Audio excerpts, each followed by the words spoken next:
Notícia urgente. O mundo está entrando em uma nova realidade e o Kremlin está perdendo o controle. A Moldávia está se aproximando da UE e da OTAN. As palavras da presidente Maia Sandu abalaram o país e Moscou está nervosa. O plano do Kremlin está desmoronando. A Romênia declara abertamente que está pronta para a unificação com a Moldávia, uma mensagem clara e forte para a Rússia. Enquanto isso, rumores explodem na Chechênia sobre o estado crítico de Ramzan Kadyrov. O que Moscou está atacando? E mais um golpe nos meios militares da Rússia. O míssil Arashnik, preparado durante um ano, termina em um grande fracasso. O Kremlin está perdendo o controle sobre as regiões, aliados e sua própria lenda. Este é o Ukraine Today. Eu sou Zorislava Kolesnikova. Assista agora mesmo. A Moldávia está realmente entrando para a UE e a OTAN, um país entre a Romênia e a UE. As palavras de Sandu chocam o país. Um rumo para o Ocidente ou uma reviravolta histórica. A declaração da presidente Maia Sandu sobre a possível unificação da Moldávia com a Romênia causou uma verdadeira explosão política. Em uma entrevista ao podcast britânico The Rest is Politics, ela disse abertamente: "Eu votaria pela unificação com a Romênia. Olhe para o que está acontecendo ao redor da Moldávia e no mundo hoje. Está se tornando cada vez mais difícil para um país pequeno sobreviver como uma democracia, como um Estado soberano e enfrentar a Rússia." Essas palavras instantaneamente se tornaram o principal tema de discussão, desde os corredores do parlamento até as redes sociais. Isso significa que a Moldávia está se preparando para uma decisão histórica? Sandu deixou claro imediatamente: nenhuma decisão virá de cima, apenas um referendo nacional. A maioria das pessoas na Moldávia atualmente não apoia a ideia de reunificação, ao contrário da adesão à UE, que é um objetivo mais realista. Ou seja, o curso oficial da Moldávia permanece inalterado, com a União Europeia como prioridade número 1.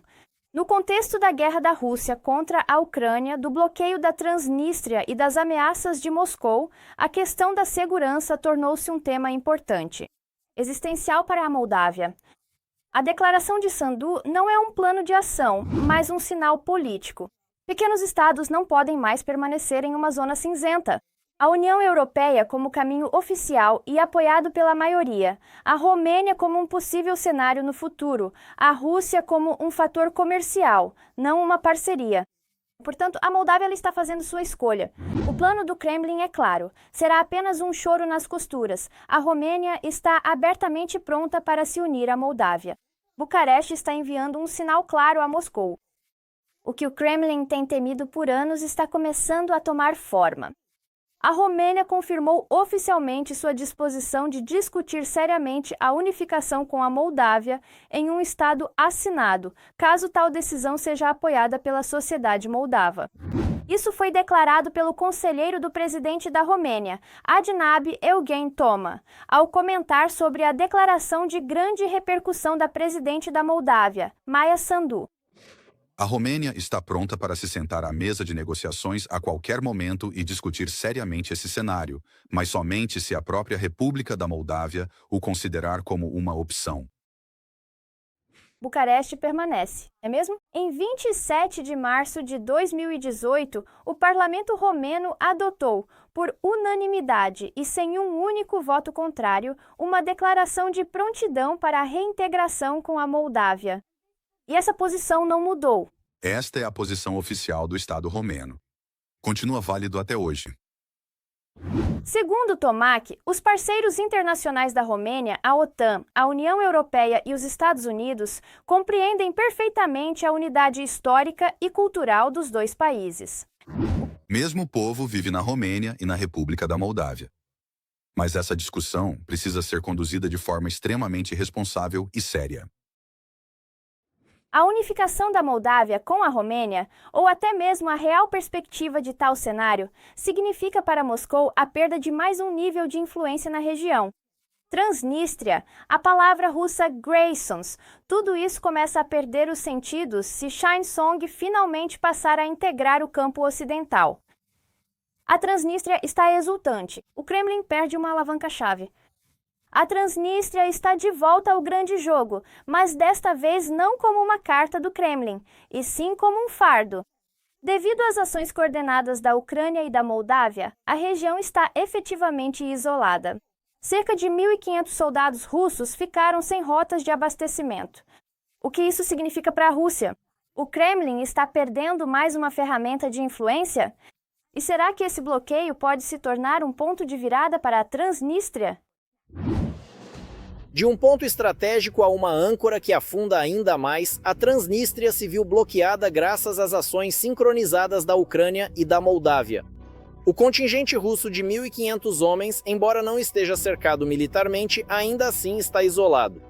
Na verdade, graças ao controle das forças pró-europeias na Moldávia, os serviços de segurança, as agências de aplicação da lei e, na verdade, até mesmo os guardas de fronteira, todos estão sob a autoridade do ministro do Interior da Moldávia.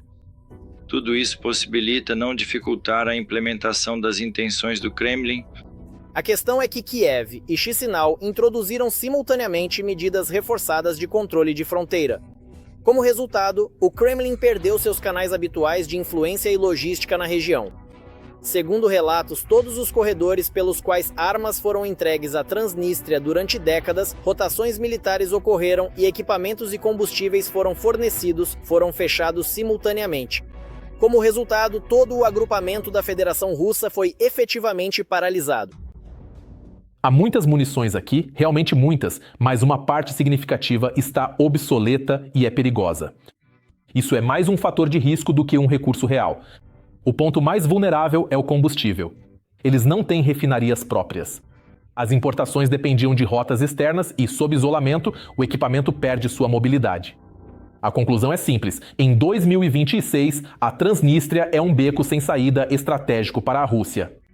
É amplamente conhecido que, neste momento, a Ucrânia está verificando minuciosamente todas as pessoas e cargas que entram na região da Transnistria. As autoridades moldavas também reforçaram os postos de controle e implantaram unidades móveis para um controle total sobre a movimentação. Ao mesmo tempo, a Moldávia controla o espaço aéreo, descartando qualquer entrega aérea, e as conexões ferroviárias e rodoviárias só são permitidas sob rigorosa liberação alfandegária.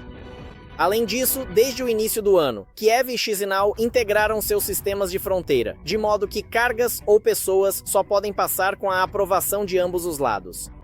Outro fator significativo nisso foram os dados de inteligência indicando que a Rússia planejava aumentar seu contingente na Transnistria em 2026.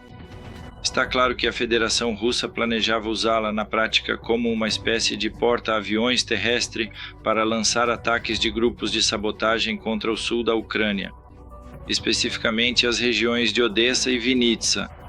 Especialistas dizem que tais medidas podem em breve ter impacto a centenas de quilômetros da fronteira moldavo-ucraniana, diretamente nas linhas de frente.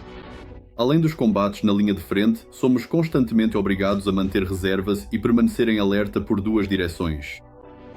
A Belarus, onde um certo contingente russo está estacionado, e esperamos que algo possa vir de lá a qualquer momento, mesmo que seja algo pequeno.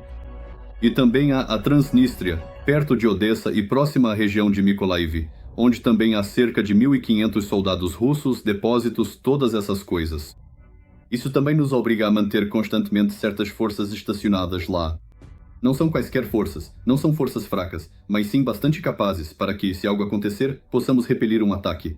Para o Kremlin, a situação parece sem saída, explicam os analistas. A região não tem acesso ao mar nem rotas aéreas funcionais, o que significa que a rotação de tropas e o fornecimento regular são praticamente impossíveis, sem o consentimento de Chisinau e Kiev.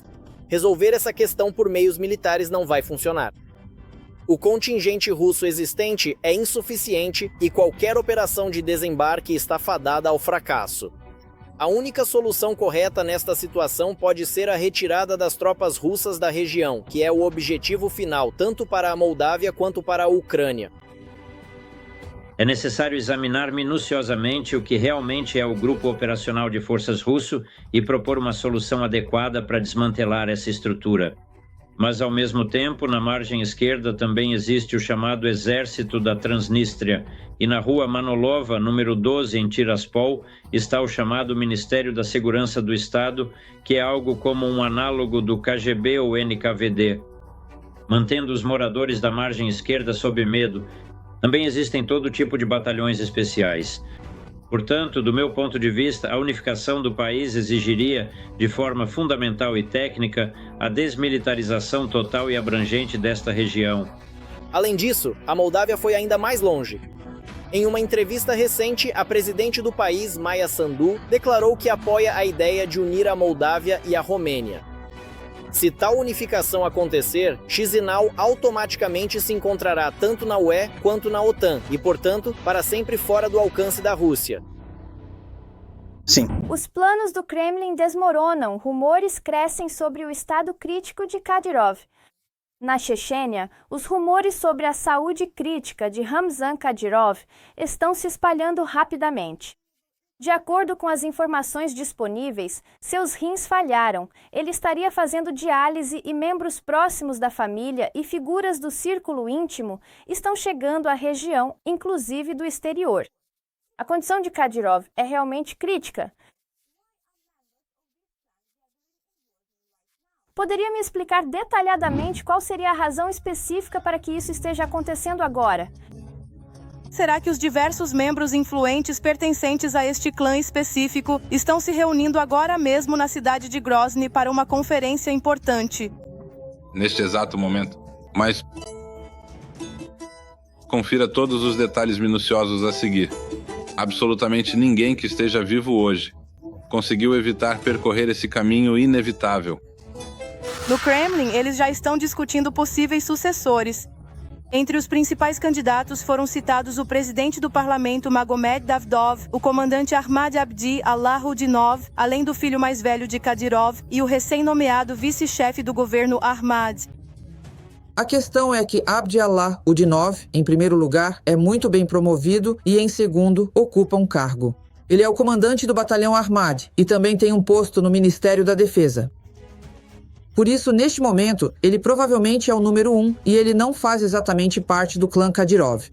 Ou seja, não é Kadyrov de forma alguma. Eles não são inimigos, é claro, mas é um clã completamente diferente. E aqui mudanças podem acontecer. Ahmad Kadyrov não vai conseguir se manter no poder sozinho. Olha, o ponto anterior é simplesmente estúpido. Em seguida, vem o que você pode chamar de variabilidade. Seu círculo íntimo imediato, composto pelas pessoas mais próximas ao seu redor, está atualmente se esforçando ao máximo para manter uma expressão absolutamente neutra, quase como se estivessem apenas segurando uma pausa temporária no tempo. Ou seja, eles estão demonstrando sua lealdade inabalável através desse silêncio. No entanto, diversos rumores e movimentos estratégicos vindos diretamente do círculo pessoal de Ramzan Kadyrov sugerem que eles podem, de fato, ter ideias distintas sobre o futuro. Obviamente, essa situação continua sendo extremamente complexa e profundamente incerta para todos os envolvidos. Muitas pessoas esperam que assim que Kadyrov morrer, possa haver um golpe de Estado na Chechênia. Seus oponentes podem tomar o poder e até mesmo se voltar contra o Centro Federal. Mas, de acordo com muitos especialistas, isso não vai acontecer. Apenas o que o Centro Federal deseja. Se o Kremlin decidir colocar Larissa Dolina no comando, então Larissa Dolina assumirá o cargo. E todos aqueles que hoje dizem estar prontos para seguir o Ramadã para o inferno, seguirão Larissa Dolina e cantarão suas canções. Você vê? Só poderá ser assim. Não haverá outra maneira. Quem Moscou, quem o Kremlin quiser, é quem eles colocarão no comando. Nenhum grupo, nenhum funcionário, nenhum sucessor ou qualquer outra pessoa pode fazer absolutamente nada, nem mesmo por 1 milímetro. Rumores de que Kadyrov está prestes a morrer são frequentes. Por exemplo, na sua live, ele mesmo abordou sua morte iminente. Ele disse: Fica ali sentado como um cadáver vivo. É óbvio que ele está lendo livros. De um pedaço de papel. As perguntas são claramente preparadas, ele não improvisa, não foge do roteiro. Sabe-se que eles tinham um procedimento acordado, e se ele tivesse dificuldade para responder, um subordinado imediatamente interviria e começaria a falar por ele na hora e assim por diante. Depois, Kadyrov foi levado de ambulância pouco antes da reunião do Conselho de Estado, na qual ele era o único chefe regional. Ele não estava presente. Outro boato começou a circular. O quê? Você está em Moscou? Em estado crítico, hospitalizado, levado para o hospital clínico, retirado de lá. Falam todo tipo de coisa sobre nós, não é, garoto? Como está a sua saúde? Como está o seu humor? Meu humor é combativo. As pessoas nos entendem muito bem. Mas esses satanistas não são nada puros em casa. Eles não fazem o próprio trabalho, só fazem o que são pagos para fazer. Não importa o que digamos ou mostremos, sempre haverá esses boatos. Apesar dos boatos sobre necrose pancreática que circulam já pelo segundo ano, Kadyrov continua aparecendo em público. Manquejando com uma bengala, falando mal e inchado, ainda assim ele afirma estar completamente saudável. E continua ameaçando seus inimigos com represálias.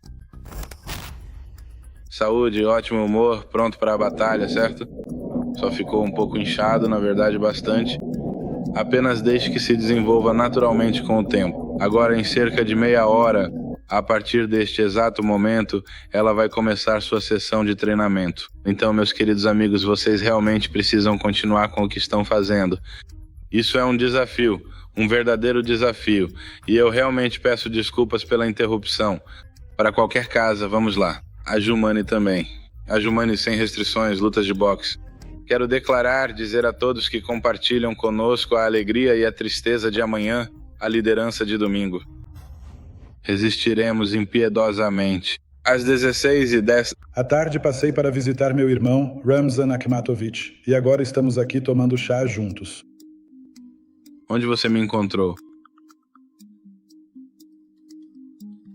Para aqueles especialmente, digamos, pseudo-jornalistas incrivelmente ansiosos e inquietos, que estão atualmente ocupados espalhando todo tipo de boatos infundados e maliciosos. Sim, ele é uma pessoa doente. E pelo que entendi, não se trata apenas dos rins. Julgando pela aparência dele, são os rins. Também há relatos sobre o estado do pâncreas dele, de que parou de funcionar há muito tempo. Esse também é um órgão bastante importante. Bem, veja, mostraram ele para nós de novo com uma bengala. Ótimo, levaram ele para casa e acabou que ele estava vivo mais uma vez. E deixe-me lembrar você, Kadyrov tem 49 anos, ele ainda nem tem 50 anos. Se a atual internação de Kadyrov será realmente a última, só o tempo dirá. Mas não há dúvida de que ele e sua família serão rapidamente esquecidos, e o Kremlin encontrará um novo lacaio conveniente para ocupar seu lugar. Oreshnik engana-se novamente. O mito dos mísseis do Kremlin está se desfazendo. O míssil Oreshnik, para o qual o Kremlin preparou um ano inteiro, terminou em um fracasso estrondoso, ainda pior do que a primeira tentativa. Esta não é uma superarma usada, mas sim um míssil remendado construído com peças antigas. Em combate real, simplesmente não funcionou. Quantos outros experimentos fracassados o Kremlin escondeu? Fique conosco, detalhes a seguir. Foi preparado para o lançamento durante um ano inteiro, mas seu reuso acabou sendo ainda mais desastroso do que a tentativa anterior. O ataque do Oreshnik à região de Lviv está revelando cada vez mais detalhes que demonstram o fracasso completo do programa de mísseis russo. Especialistas observam que o míssil que atingiu a região de Lviv em 8 de janeiro foi montado a partir de vários mísseis soviéticos antigos. E não se trata de um novo projeto dos engenheiros russos, mas sim de uma banal modernização de mísseis balísticos intercontinentais criados ainda na URSS. Esse míssil é uma versão modernizada de um míssil balístico intercontinental padrão. Por que continua insistindo nisso? Porque se fosse apenas um míssil balístico comum, a Federação Russa não teria notificado os Estados Unidos de que planejava lançar um míssil que poderia imitar o voo de um míssil balístico intercontinental e potencialmente atingir a Europa ou os Estados Unidos. Essa versão também foi confirmada por especialistas ucranianos que estudaram os fragmentos do míssil Oreshnik, que caiu na região de Lviv. Entre a pilha de sucata, uma boa parte das peças que sobreviveram foi fabricada na União Soviética, como indicado pelas respectivas marcações. Eles encontraram tubos antigos de fabricação soviética. Tudo aqui é antigo. Antigo como este aqui, por exemplo. Alguns componentes não mudaram nada desde a época do voo espacial de Yuri Gagarin. Eles ainda são montados de acordo com projetos dos anos 1950 e usados em armamentos russos modernos, que são orgulhosamente chamados de incomparáveis. Provavelmente porque todos os equivalentes já apodreceram há muito tempo. Não havia nada de particularmente assustador em seu uso. Aqui está o giroscópio do Oreshnik. Até mesmo Yuri Gagarin voou com um como este. Analistas acreditam que o lançamento do Oreshnik não teve nenhum objetivo militar. O míssil, sem ogiva, foi deliberadamente enviado para mais perto das fronteiras da UE como um recado, como se dissesse, nós também poderíamos atacar vocês. No entanto, mesmo aqui, o Estado-Maior de Putin errou nos cálculos, mostrando que não havia qualquer estabilidade ao lançar o Oreshnik. Primeiro em Dnipro, depois em Lviv. Se em Dnipro falharam, em Lviv se humilharam. Quem observou a aproximação das munições viu um ângulo e distribuição de ogivas totalmente distintos.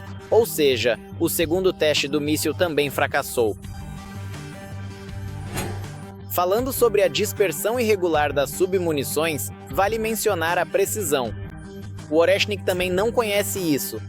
As alegações da Federação Russa sobre um ataque a uma instalação de armazenamento de gás na região de Lviv não foram confirmadas. A chamada arma milagrosa simplesmente errou o alvo. Esta não é uma arma de precisão. Ela ainda não foi totalmente desenvolvida. Bem, o projeto foi encerrado em 2018 porque os mísseis Iskander, Iskander-K, Iskander-M, Calibre, Kh-101 causariam muito mais danos do que a chuva de meteoros chamada Oreshnik. Isso é apenas uma chuva de meteoros. Esses projéteis simplesmente colidem com o solo em alta velocidade. Mas não devemos esquecer que o Oreshnik também pode ser equipado com uma ogiva nuclear, caso em que a precisão não importa muito. No entanto, se um cenário como este viesse a se concretizar, as consequências políticas para o governo de Vladimir Putin seriam extremamente graves e profundas, podendo mudar o rumo do país. Isso pode ser algo absolutamente devastador, resultando em uma destruição completa e catastrófica que altera permanentemente tudo ao seu redor de maneira profunda e impactante.